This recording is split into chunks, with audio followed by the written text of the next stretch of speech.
they were to protect London.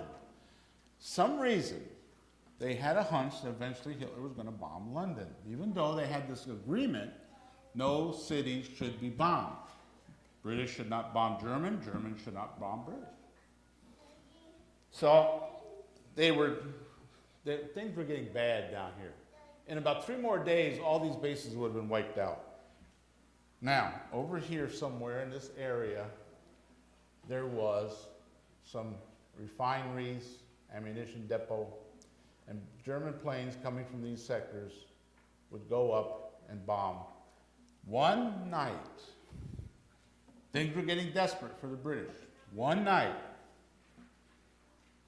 a group of bombers were on their way to bomb these refineries and this ammo dump.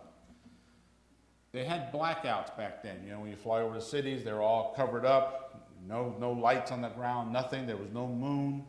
And so they were flying, and the German navigator, lead navigator, was trying to figure out where he was.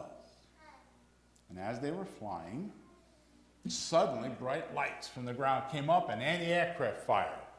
And the lead pilot says, "Where are we? Where's London?" "Oh, it's back there. It's behind us." So then we must be over our target or another military installation because we're taking a lot of heavy anti-aircraft fire. Let's drop our bombs and get out of here. So they did that, thinking they were over the target or another military installation. They were over the east end of London. The wind came up. They were going this direction, and the wind was going this direction. And as they were going this direction, it kept pushing them further and further this way until they came over London. They dropped their bombs.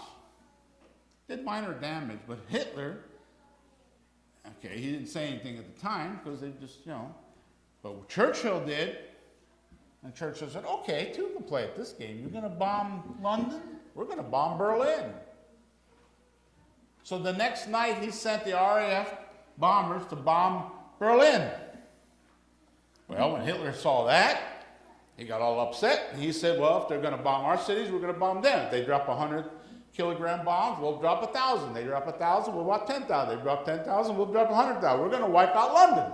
So he ordered all his planes now, bombers and fighters, instead of taking out the air bases, to go into London. Fighter pilots couldn't believe it. The German fighter pilots said, "Wait a minute, we don't have enough fuel to go into London. If we stay with the bombers and follow them to London, we'll only have 10 minutes, and then we'll have to pull out, and they will be at the mercy of the RAF." He didn't care.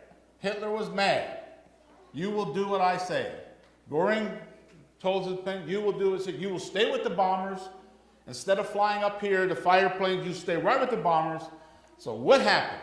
Well, as they were down here flying in, 12 group or 10 group could come up, 11 group hit them here as they came in. They started bombing London, 10 group and 12 group came, and hundreds of British fighters were able to get into the attack and start knocking down one bomber plane after another. Where was God? These men were willing to give their lives. Many of them did. But they kept fighting. And what they did, they stopped the invasion of England. One of the amazing things that happened was that with this delay, with this stopping of bombing of the airfields, Churchill was ecstatic. And he said, "Never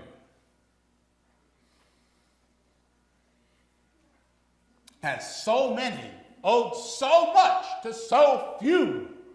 600 fighter planes stopped the bombings, stopped Hitler cold in his tracks, and they were able to destroy the Luftwaffe.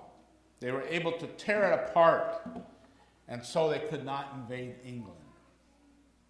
But unfortunately, the Blitz